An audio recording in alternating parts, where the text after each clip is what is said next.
a state issue, and this is an issue that the people of the state of Texas overwhelmingly support.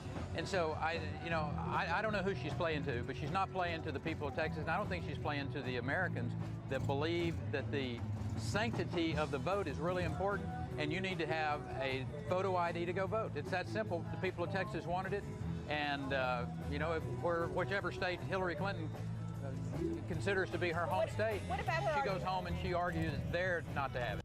All right, joining us now, Jonathan Tobin, senior editor for Commentary Magazine. Jonathan, you wrote a great piece, Hillary Needs a Faux War on Voting Rights. I mean, she obviously is appealing or trying to appeal to a very small select segment of the population. Tell us who and why, because the latest Rasmussen poll, which ironically came out like a day before she said this, showed that 76% of Americans favor voter ID, and even a majority of Democrats favor voter ID.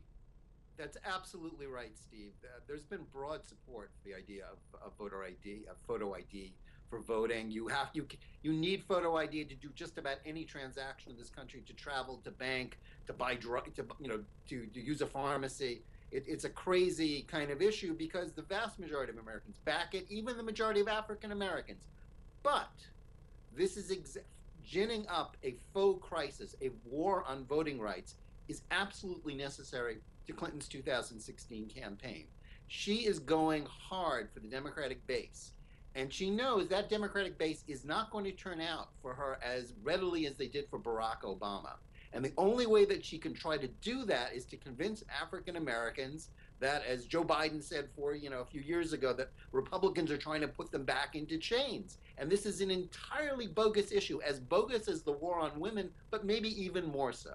Now, I agree with everything you said, but I don't know, the little fly in the ointment here might be that, as you said, a majority of African Americans favor voter ID.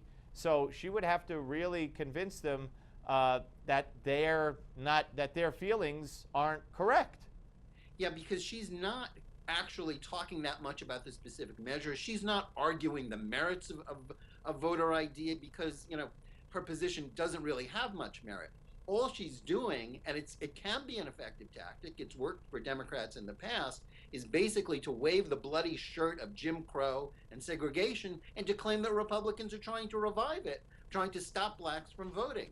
This isn't happening. It really isn't the issue. But if you say it often enough, maybe you can convince enough people that there really is a crisis. That's the conceit of her strategy. All right, so the closest thing to a Jew ever to sit in the Oval Office, one Barack Hussein Obama, follows up the revelation of that comment by going on Israeli Channel 2 and talking, trashing Netanyahu, saying he might not be able to stop a Palestinian state. And then, most disturbingly, when talking about Iran in that interview, talks about how he was such an admirer of Israel when he was a young man.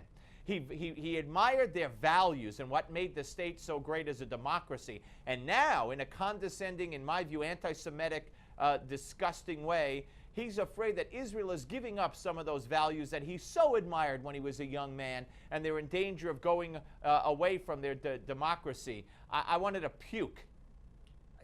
There's so much to unwrap in that terrible interview that we don't have time for it. I will say this. Clearly he's condescending. He's talking about a mythical Israel, not the real Israel. He doesn't understand the reality of Israel. He doesn't understand the Palestinians or Iran. I'll just say one more thing about that interview, which really got my goat, Steve. In it, he repeated his claim that Iran had frozen its nuclear program. Right. Its interim deal.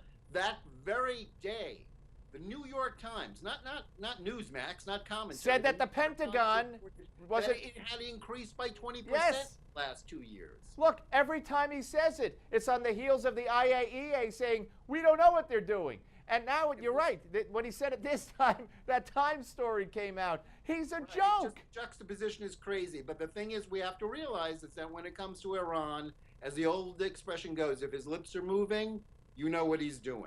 Right. Well, when it comes to Barack Obama, if his lips are moving, we know what he's doing, and it doesn't matter what the issue, I'm afraid. Hey, great to talk to you as always, sir. Thank you. Great to be with you, Steve. All right, folks. So we're coming back, but first, Daily Wrap co-host Rick Unger joins us to give us a preview of tonight's Daily Wrap that follows this show at 7 Eastern. Thanks, Steve. Tonight on The Wrap, with the Supreme Court just days away from a decision that could devastate Obamacare, we survey the public to see just how they feel about the possible end to the government subsidies that currently help millions to pay their health insurance premiums. Then controversy strikes yet again at another police force as an officer in McKinney, Texas is placed on administrative leave after allegedly wrestling an unarmed 17-year-old girl to the ground and pointing his weapon at some teenage boys attending a graduation party. And presidential contender Lindsey Graham welcomes Caitlyn Jenner, aka Bruce Jenner, into the Republican Party. But will the rest of Graham's party be quite so welcoming? We'll find out tonight on the Daily Wrap, immediately following the Malzberg show here on Newsmax TV. Join us.